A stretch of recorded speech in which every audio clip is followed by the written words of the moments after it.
Assalamualaikum warahmatullahi wabarakatuh. Halo adik-adik, apa kabar? Baik semua ya kan? Oke, pada kesempatan kali ini kakak akan membahas fisika modern dan radioaktivitas. Ini adalah rangkaian bab terakhir dari semua materi fisika yang akan keluar di ujian PTN. Oke dek, fisika modern ini merupakan salah satu bagian dari ilmu fisika yang mempelajari materi dan energi pada skala atomik dan partikel subatomik atau gelombang. Jadi, seperti yang ada diketahui bahwa bagian terkecil dari suatu benda ini adalah atom. Dan atom sendiri terdiri dari beberapa bagian, yaitu ada inti dan juga kulit. Nah, intinya ini terdiri dari muatan positif yaitu proton dan juga neutron yang bermuatan netral. Kemudian kulitnya nanti ada elektron. Nah, di sini kita akan belajar mengenai itu, yaitu teori atom. Kemudian ada beberapa teori, diantaranya ada teori efek fotolistrik, efek Compton, dan lain sebagainya.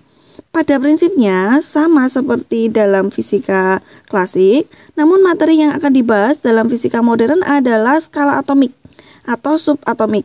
Dan partikel ini nanti kita juga akan belajar partikel yang bergerak dalam kecepatan tinggi. Untuk partikel yang bergerak dengan kecepatan mendekati atau sama dengan kecepatan cahaya, perilakunya dibahas secara terpisah, yaitu dalam teori relativitas khusus.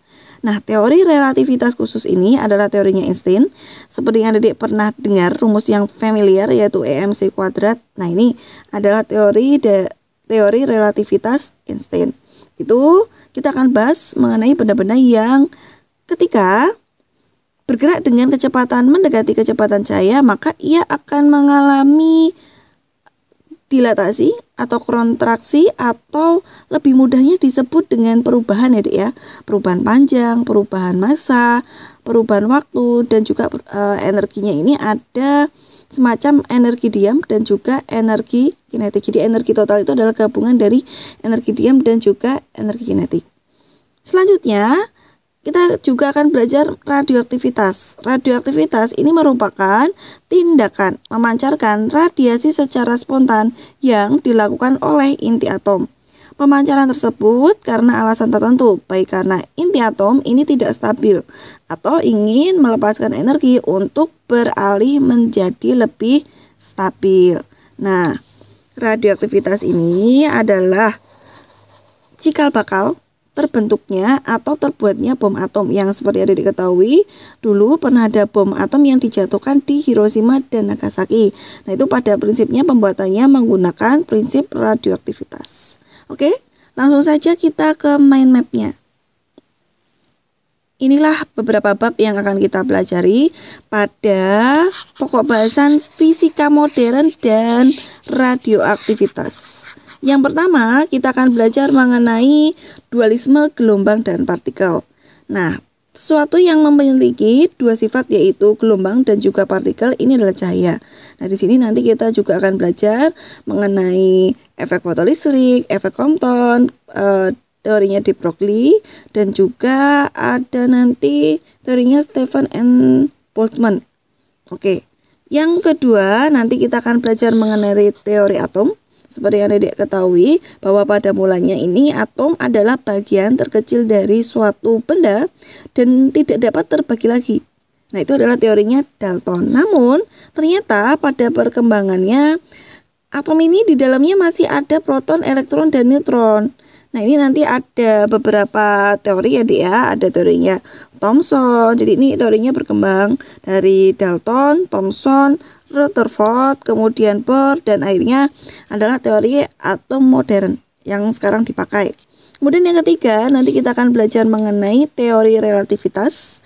Nah, pada teori relativitas ini kita akan mempelajari benda-benda yang bergerak dengan kecepatan mendekati kecepatan rambat cahaya, dan benda-benda itu akan mengalami perubahan panjang, waktu, massa, dan juga energi. Kemudian yang terakhir, nanti kita akan belajar mengenai fisika inti dan radioaktivitas. Selain kita belajar mengenai radioaktivitas itu sendiri, terus nanti di sana ada waktu paruh, kita juga akan belajar mengenai reaksi inti. Langsung saja kita ke bab yang pertama ya, Dik ya, dualisme gelombang dan partikel. Seperti yang saya sudah katakan tadi, bahwa sesuatu yang memiliki sifat sebagai gelombang dan partikel ini adalah cahaya. Namun, teori bahwa cahaya ini merupakan gelombang dan partikel ini tidak semerta-merta langsung ketemu bahwa cahaya itu adalah gelombang dan partikel. Namun, teorinya ini berkembang. Dari mula-mula ada Stefan dan Boltzmann ini, dia menemukan, jadi hukumnya itu disebut dengan hukum Stefan Boltzmann. Dia menemukan bahwa benda yang suhunya di atas 0 Kelvin akan memancarkan kalor radiasi. Benda hitam dianggap sebagai pemancar kalor yang baik, dan benda hitam juga paling sempurna memiliki koefisien emisivitas yaitu E sama dengan 1. Jadi mula-mula ada hukum Stefan Boltzmann. Jadi dia belum menemukan bahwa cahaya ini mempunyai dua sifat, namun dia sudah menemukan ada pancaran radiasi ya di sini, dan hubungan antara kalor yang diradiasikan per satuan waktu ini sebanding dengan suhu. Jadi kalau adik-adik punya bola lampu ya, Dik ya, semakin besar suhunya, maka akan semakin besar kalor yang dihasilkan. Kemudian semakin luas permukaannya juga, Dik. Jadi ada lampu yang kecil, ada lampu yang besar.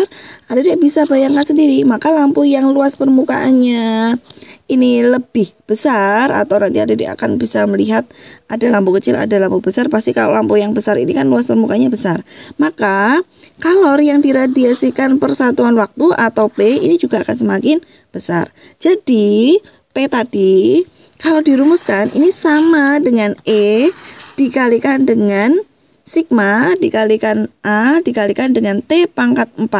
Nah, ini membacanya sigma ya, Dek ya. Ini adalah konstanta Stefan Boltzmann, yaitu 5,67 kali 10 pangkat min 8. Jadi ini cantik ya, Dek, angkanya 5,678. Kemudian A adalah luas permukaan dan E ini adalah emisivitas, nilainya antara 0 sampai dengan 1. Kemudian T adalah suhu mutlak dan I adalah intensitas radiasi, yaitu perbandingan antara P dan A.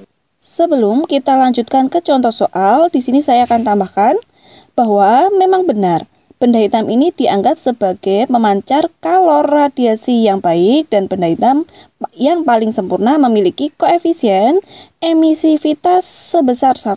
Nah, kebalikannya adalah benda putih. Benda putih ini adalah benda yang memantulkan kalor radiasi, maka ia memiliki emisivitas 0. Jadi nilai emisivitas ini besarnya kurang atau sama dengan 1. Yang sama dengan 1 ini untuk benda hitam. Kemudian lebih besar atau sama dengan 0. Nah, yang sama dengan 0 ini adalah benda putih, yaitu benda yang memantulkan kalor radiasi yang baik. Contoh soal yang pertama dari UGM tahun 2016. Benda hitam pada suhu 227 derajat Celcius memancarkan radiasi dengan intensitas 5 kali 10 pangkat 4 watt per meter persegi. Pada suhu 727 derajat Celcius, intensitas radiasi benda hitam tersebut adalah 10 pangkat 4 Weber per meter persegi.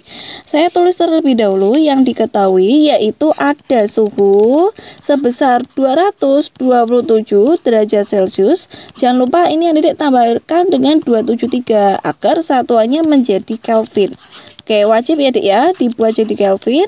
Kemudian T2-nya adalah 727 derajat Celcius. Saya tambahkan dengan 273. Hasilnya adalah 1000 Kelvin.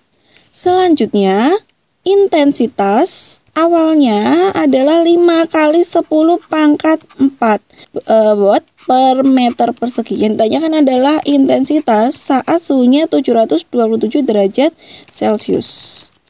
Nah, seperti yang Dedek ketahui tadi I itu adalah P dibagi dengan A, di mana P ini adalah emisivitas kalikan sigma T pangkat 4 dikalikan dengan A. A adalah luas permukaan. Jadi nanti intinya adalah I di sini intensitas sebanding dengan suhu pangkat 4. Jadi langsung saja kita gunakan perbandingan I2 per I1 sama dengan T2 per T1 pangkat 4. Jadi saya gunakan perbandingan. Emisivitasnya anggap sama. Sigma ini kan tetapan ya, jadi sama, luas permukaan juga sama. Saya lanjutkan di sini, berarti I2 per I1-nya adalah 5 kali 10 pangkat 4 sama dengan T2-nya adalah 1000. Kemudian T1-nya adalah 500. Oke, pangkat 4, jadi I2 sama dengan, ini kalau dicoret ya, 1000 dibagi 500 adalah 2.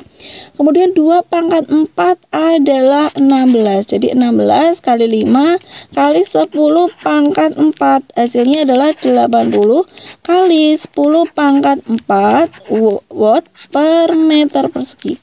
Opsi yang sesuai adalah yang C. Lanjut ke hukum pergeseran Wien. Wilhelm Wien menemukan hubungan sederhana antara panjang gelombang cahaya yang dipancarkan untuk intensitas maksimum dengan suhu mutlak, dikenal dengan hukum pergeseran Wien. Adik bisa lihat pada grafik, terlihat semakin besar energi radiasi, maka suhu mutlak akan semakin besar. Namun, panjang gelombang semakin kecil. Hubungan tersebut sesuai dengan persamaan lambda maksimum dikalikan suhu itu sama dengan K. K adalah konstanta Wien, yaitu 2,9 kali 10 pangkat min 3 meter Kelvin. Jadi, hasil dari percobaan Wien ini digambarkan dalam bentuk grafik. Adik bisa lihat pada grafik, pada saat suhunya 3000 Kelvin, panjang gelombangnya mendekati 1000. Namun, ketika suhunya semakin besar ya, panjang gelombangnya ini turun. Ya, ada di sekitar sini, di tengah-tengah antara 500 dan 1000. Semakin besar lagi suhunya, Dek. Yang terjadi panjang gelombangnya semakin kecil, jadi mendekati 500. Contoh soal yang kedua dari UGM tahun 2016. Suatu permukaan benda hitam suhunya adalah 693 derajat Celcius. Intensitas maksimum yang dipancarkan oleh permukaan benda itu terjadi pada frekuensi. Mula-mula kita ubah dulu satuan dari suhu yang awalnya dalam Celcius, yaitu 693 derajat Celcius, saya tambahkan dengan 273 agar menjadi Kelvin, yaitu 966. Nah, Kelvin. Jadi biar gampang, nanti saya bulatkan saja menjadi 1000 Kelvin. Yang ditanyakan adalah frekuensi.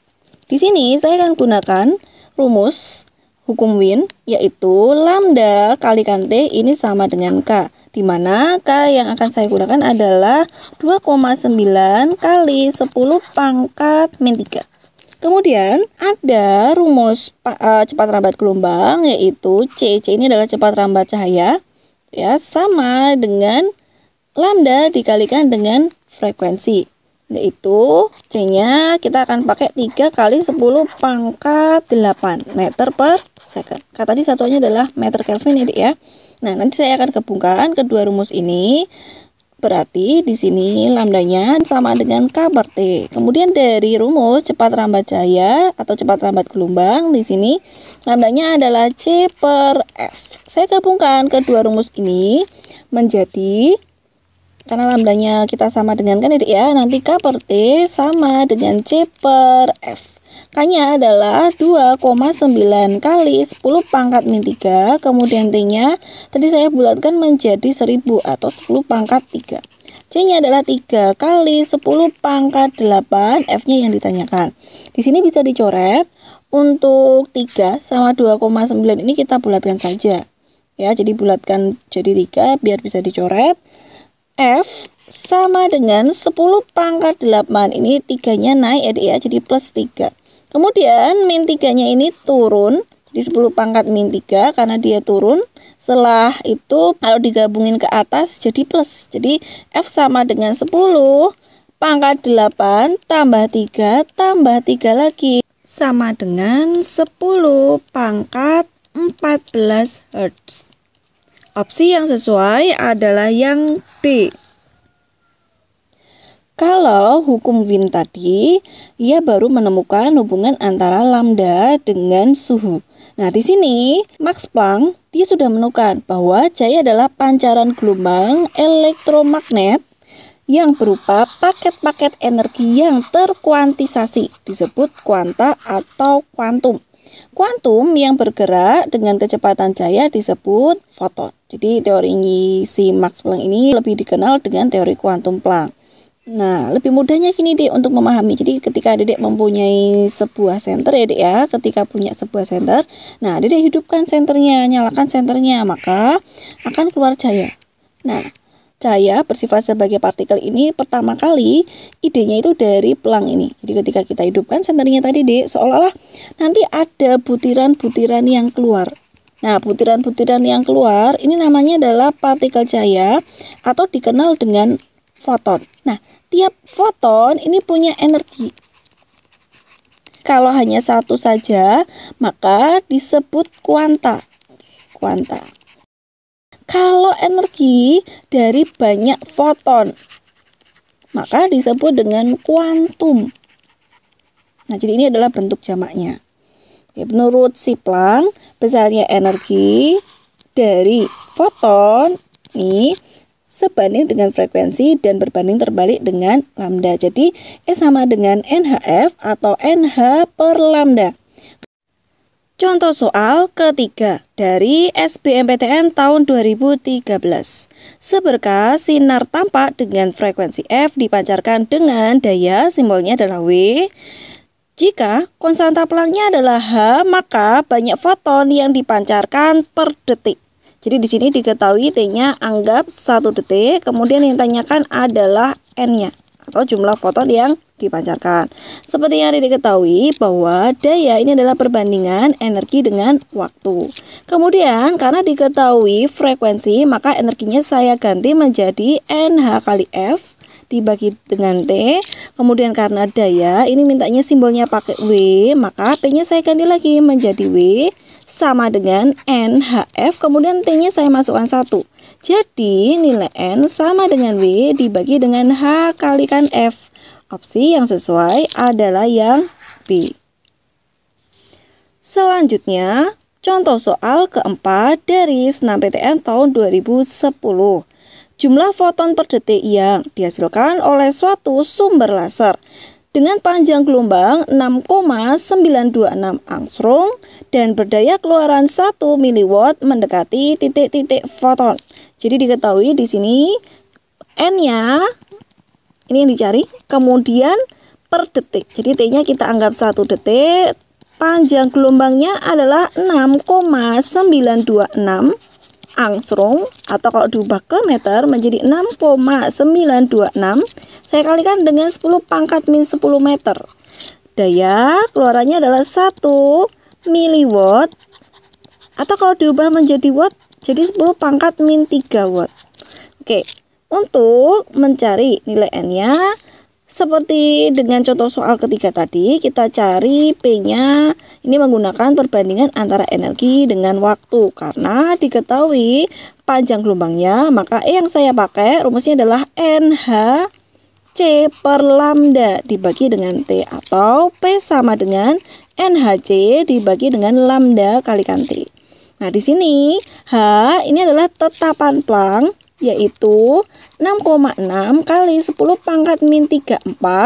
Kemudian C ini adalah cepat rambat cahaya, yaitu 3 kali 10 pangkat 8 meter per second. Saya tinggal masukkan di sini angkanya ada 10 pangkat min 3 sama dengan N yang dicari. Kemudian hanya adalah 6,6 kali 10 pangkat min 34. C-nya adalah 3 kali 10 pangkat 8. Kemudian dibagi dengan lambda, yaitu 6,926 kali 10 pangkat min 10, kemudian T-nya adalah 1.